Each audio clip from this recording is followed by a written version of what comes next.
Irene woke up one night in May 2016 and reached across the bed for her husband. He was not there. She sat up confused and began searching the house room by room. The house was quiet, maybe a bit too quiet. When she reached the door of the housemaid's room, she pushed it open, and what she saw broke something inside her forever. Her husband, Victor, was on top of the young house help. That single moment changed the direction of her marriage and set in motion a chain of events that would end years later on a quiet farm with Irene lying dead and a baby who never got the chance to live. Irene sent the maid, a girl named Nora, out of the house immediately. She believed that was the end of it. She assumed she had closed the door on the worst chapter of her marriage and could begin to rebuild whatever trust remained. She had no idea that the true horror had barely begun, because months later, something would surface that was far worse than a single act of betrayal in a bedroom. It would reveal a secret that had been hiding in plain sight for years, right under her own roof, while she went about her daily life completely unaware. After she was sent away, the young househelp returned to her own parents. What she told them next was truly disturbing. The girl, who was still a minor, revealed that Victor had been violating her for 6 years, always inside the house, always at the times when Irene had left for work. For 6 long years, while Irene taught in a classroom full of children, believing her home was safe, something heartbreaking had been happening behind her back. 2 months after she left the house, Nora came back. This time, she did not come to apologize or beg forgiveness. She came to deliver news that would shatter whatever was left of Irene's marriage. She was pregnant, and the child was Victor's. The damage this caused could not be undone. Irene's marriage, already cracked, began to fall apart completely. The pain became too heavy to carry, and she packed her things and fled to her parents' house. For a while, it looked like she would never go back, but something changed her mind. The couple's pastor stepped in. He spoke with Irene, urging her to forgive her husband and return to her marriage. In November 2016, after weeks of persuasion, Irene agreed. She packed her things once again, this time to go back to the home she had run away from. Almost immediately after her return, Irene discovered she was pregnant. For a moment, it must have felt like a fresh start, a new beginning for a marriage that had been through so much. She stayed. Months passed, her pregnancy grew, and by the middle of 2017, she was 8 months along, carrying a baby boy. Nobody around her could have guessed that her life was about to end in the most brutal way possible.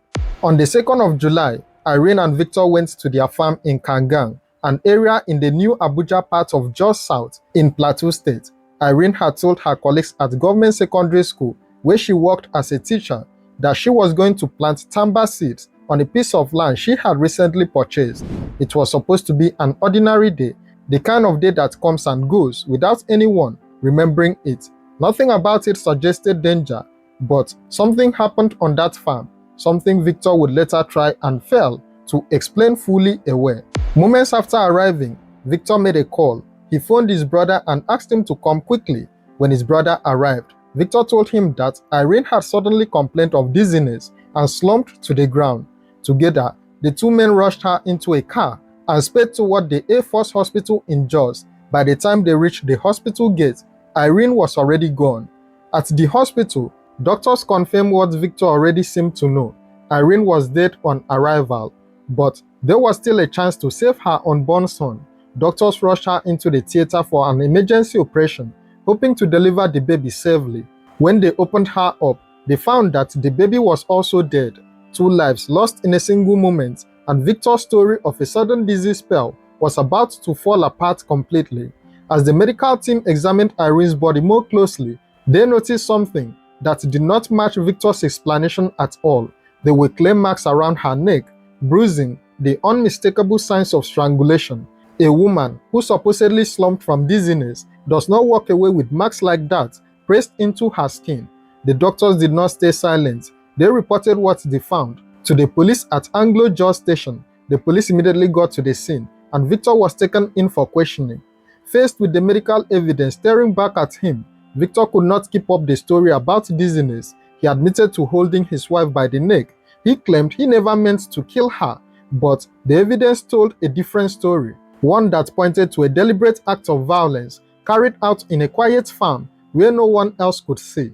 Investigators noted that just 2 days earlier, when Irene had gone for a routine antenatal checkup, there had been no marks on her neck at all. Whatever happened to her happened on that farm in those final moments, far from anyone who could have saved her.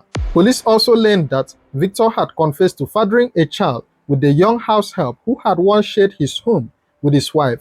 The infidelity that had plagued their marriage for years was no longer a secret whispered between family members. It was now part of a murder investigation laid bare for the whole community to see. On July 6, the Plateau Police Command confirmed the arrest of 40-year-old Victor Dashid, an employee of the National Industrial Court in Jos. Investigations were said to be ongoing, with police promising he would soon be taken to court to answer for what he had done.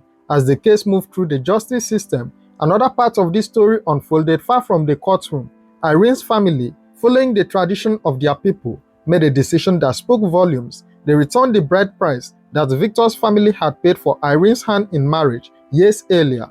According to their custom, when a man kills his wife, the bride price must be returned, and the marriage bond is considered completely severed. It also meant something else. Irene's body would not be buried in her husband's hometown, as tradition would normally dictate for a married woman. Instead, her family took her home, back to her hometown in Plateau State, to be laid to rest among her people. What made this moment even more painful for Irene's family was the response, or rather the lack of response, from Victor's relatives. According to community leaders, Victor's family showed no remorse at all. They never reached out to console Irene's grieving parents. The only time they appeared was when they were invited to formally receive the returned dowry. Irene's family made it clear that they had severed all ties with the man accused of killing their daughter. They said they wanted justice, nothing less, for a woman who had given her husband a family, endured betrayal inside her own home, forgiven him, and ultimately paid for that forgiveness with her dear life.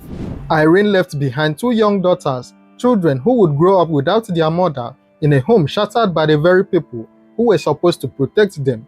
Her unborn son never got the chance to take a single breath outside the womb. In the space of one afternoon on a quiet farm, an entire family was torn apart, and 2 lives that had not even had the chance to fully begin or fully unfold were gone. Justice for Irene now rested in the hands of the courts. Her family had already made their decision. They wanted the man they held responsible for her death to answer for what happened on that farm, and they made it clear that they would not rest until that happened. For them, the fight was no longer just about one man's actions on a single day in July. It was about a lifetime of warning signs that had gone fully unpunished until it became too late. What do you think about this story? Share your thoughts in the comments below, and don't forget to like, share, and subscribe to our channel or page for more true crime stories.